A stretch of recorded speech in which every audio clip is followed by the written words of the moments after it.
യശോദ എന്താ ഈ വഴിക്ക്? ഈ വഴിക്ക് വന്നാ ജയകൃഷ്ണൻ ചേട്ടനെ കാണാന്ന് മനസ്സിൽ നിന്ന് ആരാണ്ട് പറഞ്ഞു. അതാരാടി നിന്റെ മനസ്സിലൊരു ബ്രോക്കർ? നീ എന്നോട് മാത്രമല്ല എന്റെ അനിയൻ ഗോപികൃഷ്ണന്റെ പിന്നാലെ ശൃംഗരിക്കുന്നുണ്ടെന്ന് ഞാൻ അറിഞ്ഞു. ആ പറഞ്ഞത് രണ്ടാമൻ ഗോപികൃഷ്ണൻ. ഒരു കതിന പൊട്ടുന്ന പോലാടൂ അവൻ ജനിച്ചത്. എന്റെ തനി രൂപം. വയസ്സ് 40 കഴിഞ്ഞു. തറവാടിന് ചേർന്ന് ഒരു ആലോചന വരാത്തതുകൊണ്ട് കല്യാണമായില്ല. അത് നന്നായെന്നാ അവനും പറയുന്നേ. കല്യാണം കഴിഞ്ഞാ പിന്നെ കൃഷിയിലുള്ള ശ്രദ്ധ കുറയും. ഗോപിച്ചേട്ടാ, എന്താണ് നോക്കുന്നേ? ശബ്ദം കേട്ടപ്പോ ഞാൻ കരുതി ഏതോ ഒറ്റക്കൊമ്പനാണ്. അപ്പോ മൂന്നാമത്തെ പേരെന്താ? ഇവരെ പോലെ തന്നെ അയാൾക്കും കൃഷിയാ?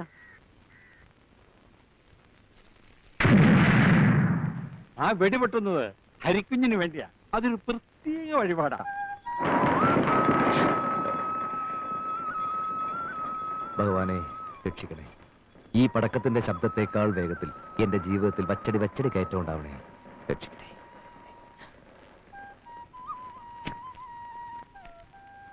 ഇത് ഏത് കമ്പനിക്കുള്ള അപേക്ഷയാ സാറേ? ഒരു മുസ്ലിമിന്റെ കമ്പനിയാ തിരുമേനി. സത്യം പറഞ്ഞ ഒരു മുല്ലാക്കയെ കൊണ്ട് ഓദിച്ചു വേണത് അയക്കാൻ. ആ കിട്ടിയാ കിട്ടി. സാറിന് ജോലി കിട്ടിയാച്ചാൽ എന്റെ മോന്റെ ജോലി കൂടി ശരിയാക്കി തരണം. അവൻ SSLC 4 തവണ തോറ്റവനാണെങ്കിലും ആളെ ബഹുമെടുക്കണ. സാറിന്റെ കാര്യം ഞാൻ ഭഗവാനോട് പ്രത്യേകം പറഞ്ഞേക്കാം.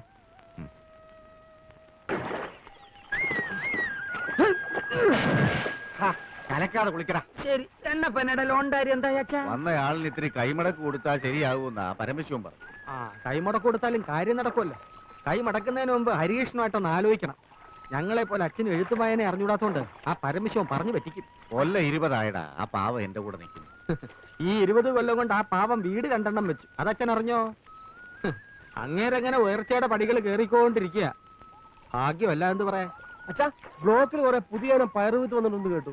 നമുക്ക് കുറെ വാങ്ങി മേലെ പറഞ്ഞ് വീശിയാലോ? വീശിക്കോ. ഇന്നലെ ഒരുപാട് തേങ്ങ കളവ് പോയി. അല്ലെങ്കിൽ തന്നെ തേങ്ങയുടെ വില താഴോട്ടാ. അതിനിടെ ഉള്ളതും കൂടെ കള്ളന്മാരും കൊണ്ടുപോയാലോ? കക്കുന്നവനെ അള്ളു വെച്ച് പിടിക്ക്, എന്നിട്ട് കാല് തല്ലി ഒടിക്ക്. അപ്പൊ പരിഹാരം ഉണ്ടാവും. കാല് തല്ലി ഒടിക്കാൻ മച്ചൻ പേരാ മൈസനട്ടോ. അവന്മാർ തെങ്കിന്റെ തല വെട്ടും. വെട്ടട്ടാ. ഇന്ന് രാത്രി കാവൽ നിൽക്ക്, ഞാനും വരാം. മടവാളെടുത്ത് തെങ്ങിന്റെ മടലെ കുത്തിവെക്ക്. രക്ഷയില്ലാച്ച വെട്ടിക്കോ. ബാക്കി കാര്യം ഞാൻ നോക്കിക്കോളാം. വേണ്ട മച്ചമ്പി വേണ്ട. അതിന് കിടന്ന് കളിച്ചാൽ തീക്കളിയാകും. താനൊക്കെ പിന്നെ എന്തിനാടോ ഇങ്ങനെ ആണാന്നും പറഞ്ഞ് നടക്കുന്നേ? അല്ല, 24 മണിക്കൂറും ഇങ്ങനെ വെള്ളത്തിൽ കിടന്നാലേ ഉള്ള ആണത്വം പോവും. താനേ കാണ്ടാമൃഗം.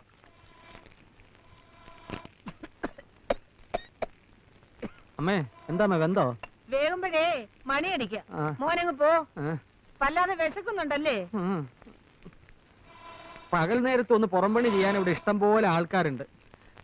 ഇവിടെ താമസിച്ച് പണിയാനാണ് അമ്മേ ഒരാളെ കിട്ടാത്തത്.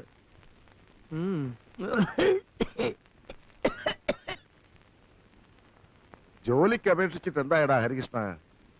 കിട്ടുവോ? ഈ വീട്ടിൽ നിന്ന് രക്ഷപ്പെടണമെങ്കിൽ എനിക്കൊരു ജോലി കിട്ടിയേ പറ്റൂ. പ്രൈവറ്റ് എങ്കിൽ പ്രൈവറ്റ്, പബ്ലിക് എങ്കിൽ പബ്ലിക്. ഞാൻ ചാടും. നീ ഒരു ജോലിക്ക് കയറുന്ന ഞാൻ കണ്ടസാടാ. നീ ധൈര്യമായിട്ട് കയറ്. വീട് വിട്ട് പുറത്ത് ജോലിക്ക് പോകുന്നത് അച്ഛൻ ഇഷ്ടാവോ എന്തോ? ഏതായാലും അച്ഛന്റെ സമ്മതം കൂടി അറിഞ്ഞിട്ട് പോരെ. ഇങ്ങനത്തെ ഏട്ടന്മാരുണ്ടാവുന്നതിലും നല്ലതേ ജനിക്കാതെ ഞാനൊക്കെ ഗർഭത്തിലേ തൂങ്ങിച്ചാണമായിരുന്നു. നാശം.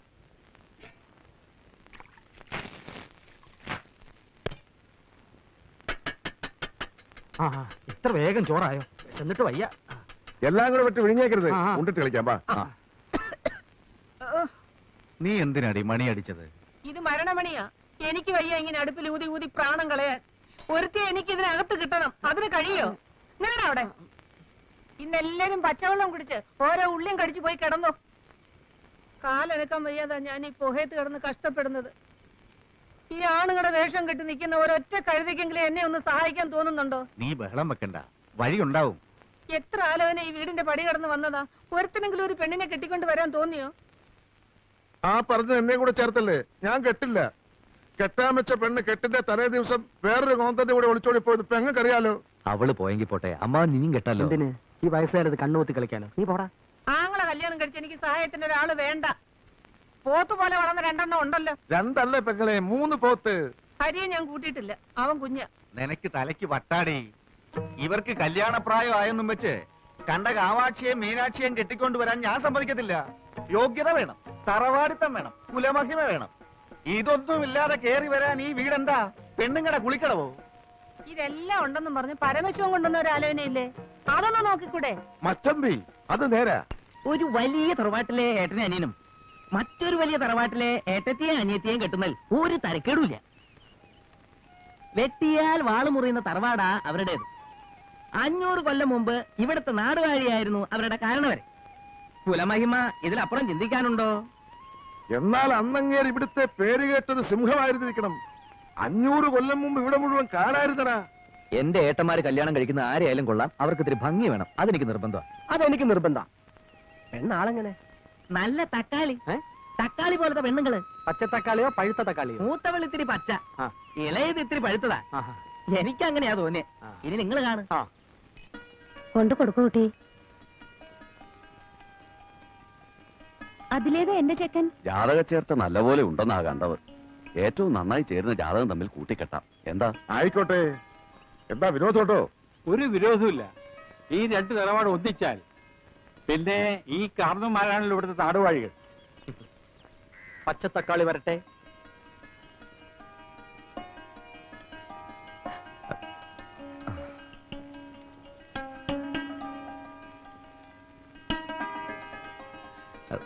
ഞാനാ നീന, ഏട്ടന്മാര് വരാ. അയ്യോ, പരിചയപ്പെടുത്താനങ്ങ് മറന്നുപോയി. മൂത്തവൻ അവൻ ജയകൃഷ്ണൻ, രണ്ടാമനായി ഇവൻ ഗോപികൃഷ്ണൻ. നേരെയൊക്കെ നോക്കി കണ്ടോടാ.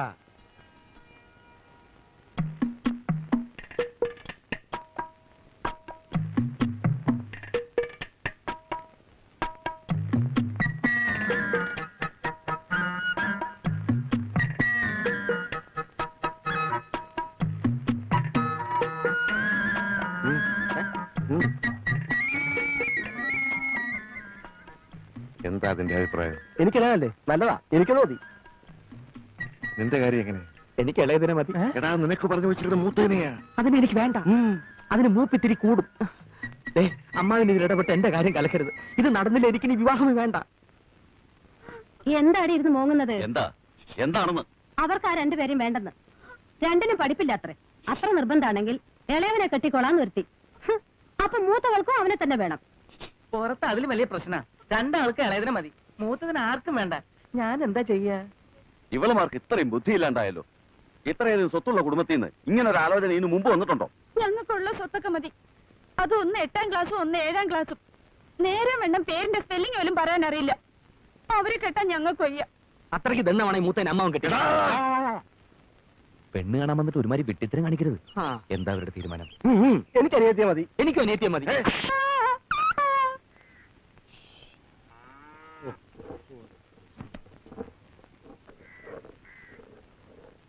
ഈ കല്യാണമെങ്കിലും നടക്കുമെന്ന് എഴുതി, അതും കലങ്ങി. ഇനിയിപ്പോ എന്താ ചെയ്യാ?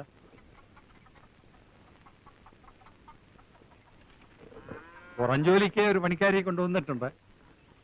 ഒന്ന് ഇനി ഭാനുമതി ഒരു പ്രശ്നം ഉണ്ടാവില്ല. ഞാൻ വളരെ വിശാലമായി വലവീശി പിടിച്ചതാ. പേര് കാർത്തികേയനി.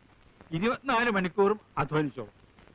ചിലവും താമസവും കഴിഞ്ഞ് മാസാമാസം ഒരു 100 രൂപ കയ്യിൽ വെച്ചു കൊടുത്താൽ പരമാനന്ദം. കാർത്തിയാനയുടെ വീട് എവിടെയാ? വടക്കാണെന്നാണ് അവള് കാണിച്ചതിന്റെ അർത്ഥം. വിശ്വസിക്കാവോ? വിശ്വസിക്കാവുന്നത് കൊണ്ടല്ലേ കൊണ്ടുവന്നത്. നമ്മുടെ പഴയ തഹസിൽദാരുടെ വീട്ടിലായിരുന്നു കുറെ കാലം. എന്നാൽ ഈ മുളകൊക്കെ നന്നായിട്ട് അരച്ചേ, എന്നിട്ട് അകമൊക്കെ നന്നായിട്ട് അടിച്ചു വാരി തുടയ്ക്കണം. തൽക്കാലം അടുക്കള കയറണ്ട. ജോലിയൊക്കെ ഒന്ന് വൃത്തിയാകുമ്പോ ഞാൻ പറയാം, അപ്പ കേറിയാ മതി. എന്നാലും ഉദ്ഘാടനം നടക്കട്ടെ. നേരം വണ്ണം നിന്നാൽ നിനക്ക് നല്ലത്. എനിക്ക് എത്ര പറയാമോ? അരക്കണോ അല്ലേ? ഇപ്പൊ അരക്കാം. എവിടെ കൊണ്ടുപോകുന്നത്?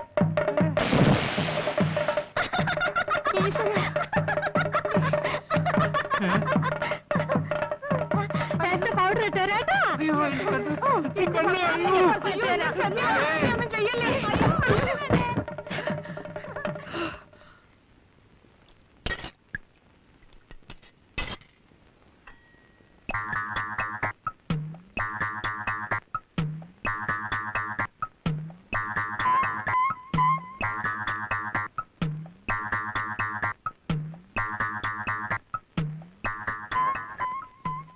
തഹസിൽദാരുടെ വീട്ടിൽ ഒരു മാസം നിന്നപ്പോ തലയ്ക്ക് സുഖമില്ലെന്ന് പറഞ്ഞ് അവളെ ആശുപത്രിയിൽ അയച്ച വിവരം ഞാൻ അറിഞ്ഞിരുന്നില്ല. അവരെപ്പോഴാ അവിടെ നിന്ന് വിട്ടത്? അതും വിട്ടതല്ല അത്രേ. സുഖമെന്നും പറഞ്ഞ് അവളെ ഇറങ്ങി പോകുന്നതാ.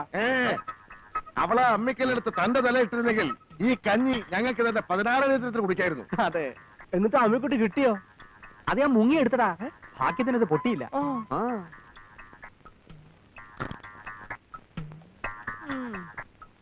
വിതച്ചാലും കൊയ്താലും പോരാ, തിന്നാനും യോഗം വേണം.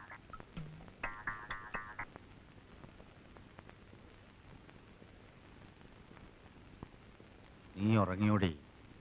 അയ്യോ, എല്ലാ ജോലിയും ഒറ്റയ്ക്ക് ചെയ്ത് നിനക്ക് പെട്ടെന്ന് വയസ്സായല്ലോടി. അല്ല, ഞാനൊരു കാര്യം ചോദിക്കട്ടെ. ആവശ്യത്തിലധികം സമ്പാദിച്ചു കൂട്ടിയിട്ടുണ്ടല്ലോ. ഒരു 2 തലമുറയ്ക്ക് തിന്നാനുള്ള നെല്ല് ഏതു നേരത്ത് നോക്കിയാലും നമ്മുടെ പത്തായത്തിലുണ്ട് താനും. ഇനിയെങ്കിലും മക്കളെ അവരവരുടെ ഇഷ്ടത്തിന് വിട്ട് ജീവിക്കാൻ അനുവദിച്ചുകൂടെ? എന്ന് വെച്ചാൽ അവരോരോരുത്തരും അവരവർക്ക് തോന്നുന്ന ഓരോ പെണ്ണിനെയും കെട്ടിക്കൊണ്ടുവന്ന് കാരണവന്മാരും ഞാനും കൂടെ ഉണ്ടാക്കി വെച്ച സൽപ്പേര് ഇല്ലാതാക്കണം. അതല്ലേ നിനക്ക് വേണ്ടത്? ഓ, സൽപ്പേര്. ആ സൽപ്പേരാ എന്റെ 2 കാലിലും നീരായിട്ട് കിടക്കുന്നത്. കണ്ടോ? നിങ്ങൾക്കത് പറഞ്ഞാൽ മനസ്സിലാവില്ല. ഒന്നിൽ എനിക്കൊരു കൈസഹായത്തിന് ഒരാളെത്താ, അല്ലെങ്കിൽ ഒരു ഇത്തിരി സ്നേഹിക്കാൻ ഒരു മരുമോളെത്താ. ഇത് രണ്ടിനും കഴിയില്ലെങ്കിൽ നിങ്ങളെ ഒരു തന്തയായിട്ടും മക്കളെന്ന് പറയുന്ന ആ കോന്തന്മാരെ മക്കളായിട്ടും കണ്ടിട്ട് എനിക്ക് എന്താ കാര്യം? എന്നെ ധിക്കരിക്കുന്നത് നിനക്കൊരു ശീലമാ. അത് ഞാൻ കാര്യമാക്കാറില്ല. എന്നാ നിന്റെ വാക്കും കേട്ടോണ്ട് മക്കളാരെങ്കിലും കിടന്ന് തുള്ളിയാലേ മക്കളാന്നൊന്നും ഞാൻ നോക്കത്തില്ല. ഇതൊരു തരം മാടമ്പിത്തര. ഇതൊഴിവാക്കുന്നത് ആ വയസ്സുകാലത്ത് ബുദ്ധി. പണ്ടത്തെ കാലത്തെ കൊല്ലത്തിലൊരിക്കൽ ആൾക്കാർക്ക് വയസ്സ് കൂടുന്നത്. ഇപ്പൊ ഒരൊറ്റ ആഴ്ച കൊണ്ടാ ഓരോരുത്തർ കിളവന്മാരാകുന്നത്. ഈ മനുഷ്യന്റെ മനസ്സൊന്നും മാറുന്നില്ലല്ലോ ഭഗവതി.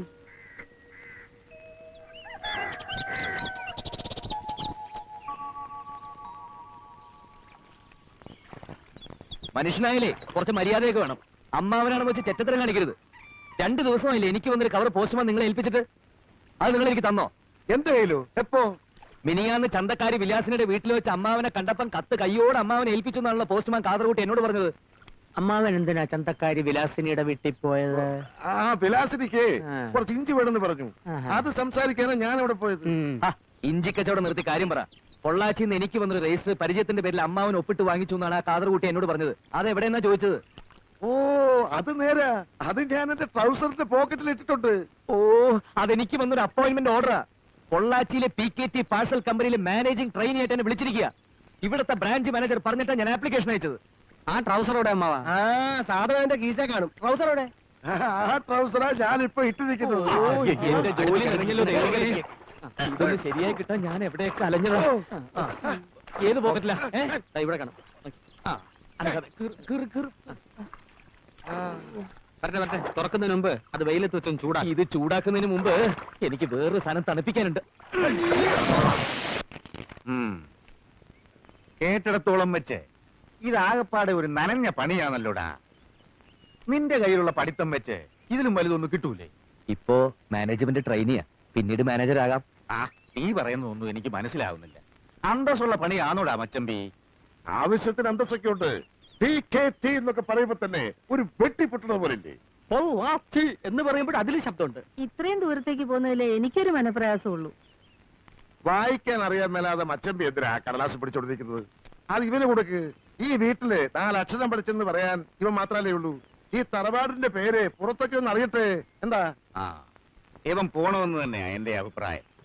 ഏട്ടന്മാർ 2 ആളും എന്നെ കൊണ്ട് ഒരു കാശും ചെലവാക്കിയിട്ടില്ല. അതേസമയം ഇഷ്ടം പോലെ സമ്പാദിച്ചു തന്നിട്ടുമുണ്ട്. നിന്നെ പഠിപ്പിക്കാൻ ചെലവാക്കി എന്റെ പലിശയെങ്കിലും എന്റെ ഈ വരണ്ടേ? PKT എങ്കിൽ PKT. ഒരു 4 കാശ് കൊണ്ടുപോവാ.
ஐயோ, என்னையாச்சு?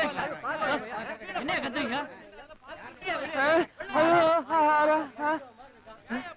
ஏன்டா திருட்டு முண்டா, சாவறதுக்கு உனக்கு வேற இடம் கிடைக்கல? என்னடா திருட்டுன்னு முழிக்கிற? ஆளை பார்த்தா தடிமாடு மாதிரி இருக்கிற. கேக்குறல்ல, பதில் சொல்டா. டேய், நீ தற்கொலை பண்ணிக்கிற என் வண்டி தானே கிடைச்சது? என்ன என்னாச்சு? டயர் ஏறி இருந்தா இந்நேரம் இவன் சட்னியா இருப்பான். அப்புறம் நான் ஜெயிலுக்கு போயிருப்பேன். அடிக்காதப்பா. ஒருத்தர் தற்கொலை பண்ணா ஏதாவது காரணம் இருக்கும். என்னன்னு கேட்போமே. ஏன் தம்பி, നീ யாரு, എങ്ക എന്ത് പറഞ്ഞേ? ഞാൻ ഹരീഷനാണ്. ഈ ലോറിയുടെ കമ്പനിയിൽ മാനേജറായിട്ട് ജോയിൻ ചെയ്യാൻ വന്നതാ. கேட்டியாப்பா, அடிக்கிறதுக்கு முன்னாடி காரணத்தை கேட்டுக்கணும். இந்த ஆளு உன் கம்பெனிக்கு புது மேனேஜர். ஐயோ, வணக்கம் சார். வணக்கம். പറഞ്ഞോളൂ, ഞാൻ മലയാളം മറന്നിട്ടില്ല. മലയാളിയാ? ആ. ഒയ്യോ, വെളുപ്പിന് വന്നപ്പോ മുറി കിട്ടിയില്ല. ആ. ഞങ്ങളുടെ കമ്പനിയുടെ ലോറി കിടക്കുന്ന കണ്ടപ്പോ വന്ന് നോക്കി. ഉം. ഡ്രൈവർ അകത്തും ക്ലീനർ മുകളിലും ഉറങ്ങുന്നത് കണ്ടു. ഉണരുമ്പോ ഇതിൽ തന്നെ കയറി ഓഫീസിൽ ചെല്ലാലോ എന്ന് വിചാരിച്ച അതിന് അടിയിൽ കയറി കിടന്നത്. ആകെ അബദ്ധായി. சார், ஒரு டீ. ഒയ്യോ വേണ്ട, ജീവൻ തിരിച്ചു കിട്ടിയില്ല അണ്ണാച്ചി, അത് മതി.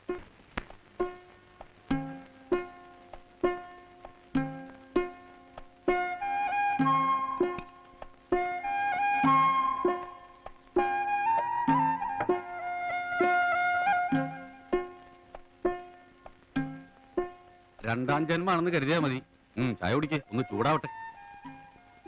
കാണാൻ ഇത്തിരി ഭംഗിയും ചുവപ്പൊക്കെ ഉണ്ടല്ലോ. ആ സമയത്ത് എന്തിനാ ലോറിയുടെ അടി കിടന്ന് ജീവിതം കളയുന്നത്? നാട് വിട്ടു പോന്നാ?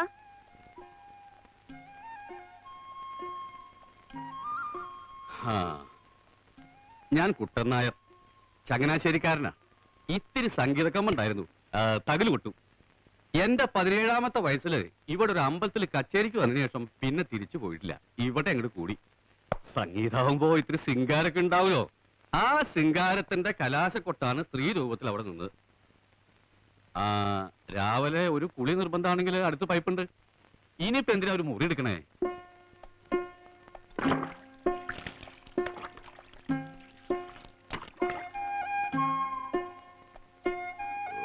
ഇവിടത്തെ വെള്ളത്തിൽ സോപ്പും പതയുന്നില്ലല്ലോ.